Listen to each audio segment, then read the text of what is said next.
talk about when you're having your moon round about 6, 7, 8, 9, 10 degrees of Aries, Capricorn, Libra or Cancer, right? What does it mean having this Pluto-Uranus right on your moon in a square and in an opposition? What does it mean? It means one keyword that it all boils down to, and that is trust.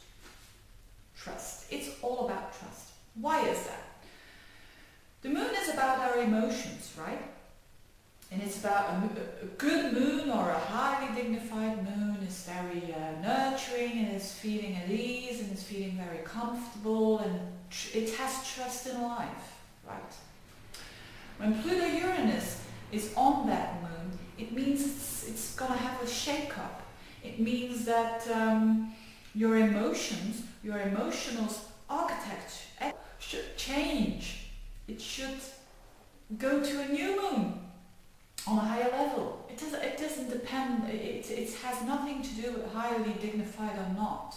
You will get better at the end. You will have a better moon. A moon that is better in mastering your emotions, a moon that is more secure, a moon that has more trust in life. That's actually what this transit is all about. So what will happen? Well, the emotions, they will be intensified because there's a necessity for it.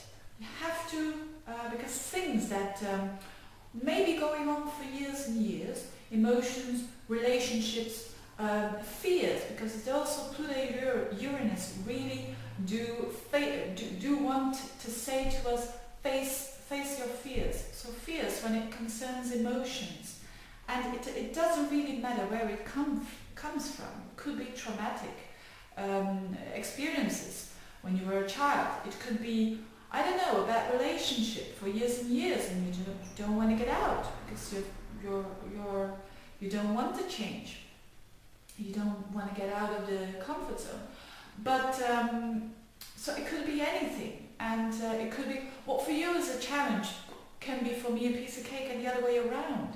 So, but one thing that is for sure is that you will explore your emotions. You will dig deeper. You will have intensity of emotions. You will experience the whole range of it. You know, the ups and the downs.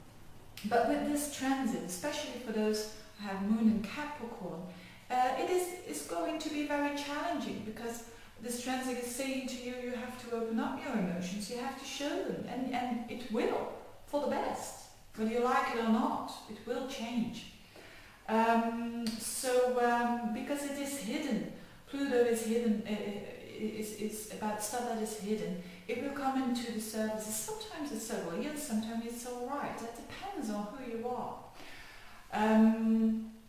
But the thing is that there will be an opportunity, and you will do it in a way, whether it is hard or not, to transform this moon of yours into a new moon. And there are many ways to do that. I'm gonna just illustrate 2 ways not to do it. Well, that is quite hard to do it. And what I think, my humble opinion, that is a good way to do it. First of all, a very mundane example, just because I'm a practical woman. I just want things to be very clear and easy, and it doesn't always have to be very complicated. A very easy example is like, I've been, for years and years, I think maybe more than 20 years? Yes, more than 20 years I haven't been driving a car for different reasons. It's not interesting here. To explore these reasons, you will do that because Pluto-Uranus kind of demands it to explore. But anyway, so that will come into the surface. And so it is a fear. It is a fear of, in my case, a fear of driving a car. So one day, and it was a day that probably Mercury, not probably, it was a day that Mercury was touching this Pluto-Uranus transit. I was fed up with it. So what did I do? I jumped into a car at the highest peak of the day, let's say around about 5 o'clock in the afternoon, and traffic jam, difficult area to drive a car, even if you are quite already used to it. And I nearly hit someone on a bike, so I got all the F words and the finger and so on, and the oldest profession of the world. But what I'm trying to say is that if you want to try, like I did, want to try to delete the old moon and to say hello to the new one, all of a sudden, I mean overnight, it doesn't work. It really doesn't work. It overwhelms you, and it's not the best thing to do. It's simply not working. So no, you should take into consideration that old moon of yours, that old coat of yours, that old coat of emotions. You should really pay attention to it and acknowledge it, and acknowledge that is there with its fears, with all of it. On the other hand, you could. It depends very much on the temperament, how you will act with this Pluto-Uranus transit, of course. But maybe you are someone with a lot of earth signs in your chart, or someone who has a lot of fixed signs, like Taurus or Scorpio in your chart. Then probably you will react just the opposite way, which means that you're going to stay and focus on your older relationships, whether they are bad or not. You're gonna stay in the old job. You're gonna stay with the fears you're having. You're not gonna face them. Whatever the fear is. I mean, maybe you want to have a child and you're very fearful of children. I don't know what it is, but you will just stay in that old habit, in the old routine, and you won't say hello to that new moon that is really want to meet you. And that's not a good thing either, because you are going to feel kind of depressed, because you kind of sense it, that there is potential, but you just are very much in, maybe you are a very controlling type and you don't want to let go of it. But that's what Pluto is really trying to learn you too. It wants to let go of things. So actually, what should you do? What's the best way to deal with this very exciting and interesting transit? Well, I guess it's being a diplomat. It's really about the balance. It's maybe a moon in Libra will have less difficulties with it, although not. In a minute I'm going to explain, because it concerns the mind too. But so it's not a solution to stick to the old, and it's not a solution just to delete the old. It's a solution to acknowledge your fears, to acknowledge the old structure, the old architecture of your emotions, but also to say hello to the new emotions that are trying to reinvent themselves in a way. So that's the best thing to deal with. So you really have to be not only courageous because this transit asks you to get out of to be uncomfortable actually.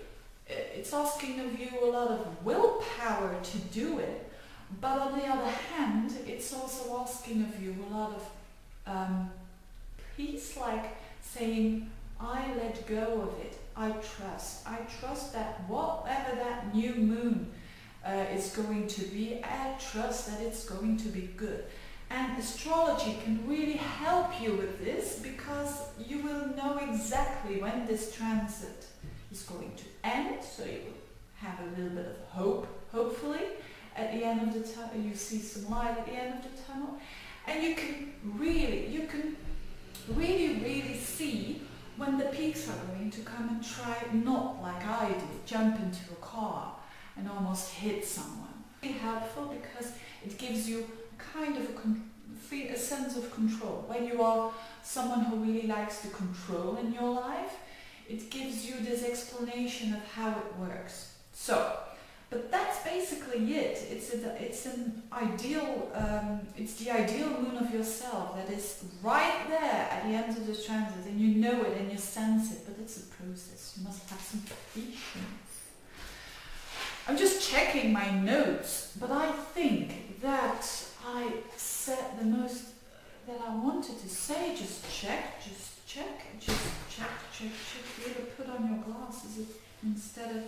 I think this is it. So I think it's wonderful to have a transit like that, notwithstanding the fact it's at times very difficult. Yes, the mind. I almost forgot. The mind. What do I want to say about the mind? Because the moon and the mind are very much related to each other. Because if you have an emotional reaction, like, let's say someone said something to us and we get angry. Emotional reaction, the chemistry in your body is going to last 2 minutes. But because of our minds, so we influence the mind and the body and the mind and the body and so on and so on. So you're angry, before you know it, you're angry for some days, you're angry for a couple of weeks and you're angry. It becomes a temperament. So what I'm trying to say is that these two are very much related. So when you're having trouble with this transit or you're having difficulties with this transit, it's a very good thing to do something with the mind too. To focus on good thinking. That is why I did understand this quite lately actually with the traditional astrology. I've been doing astrology for more than 10 years. But with the traditional astrology, the moon joys in the third house, in the house of thinking. And it is really true, when the moon and the thoughts are aligned very well, then there is peace, and then you can do a lot, and there is joy. So try to do things about your mind. If you are someone who, and a lot of people do think negatively, a lot of us do, I think we're not saints. I mean, we're human beings, and we do a lot of bad thinking. Just try to be aware.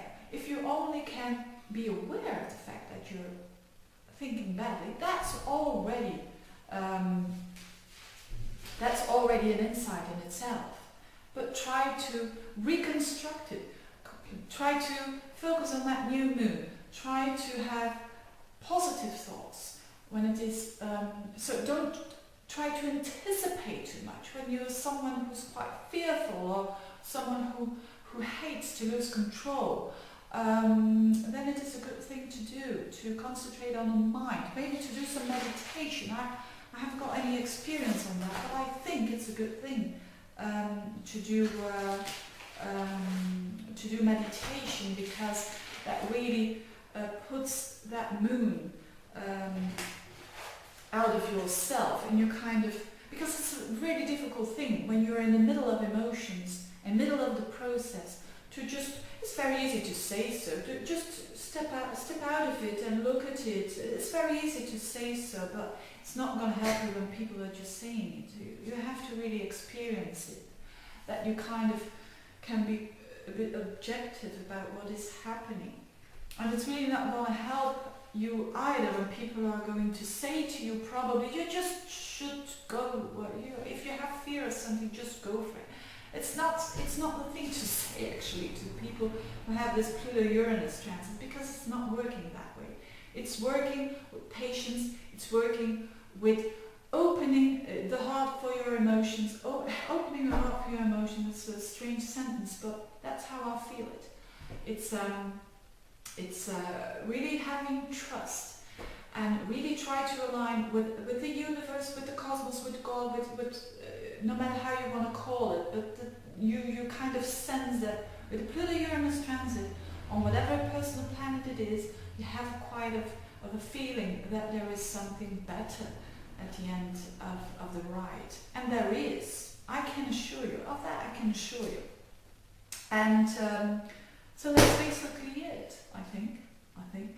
So, if you do have any comments, if you experience this transit yourself, please do put a comment on it. If you have any questions, if you want to have me to look at your particular chart when it concerns your moon, just get in touch with me.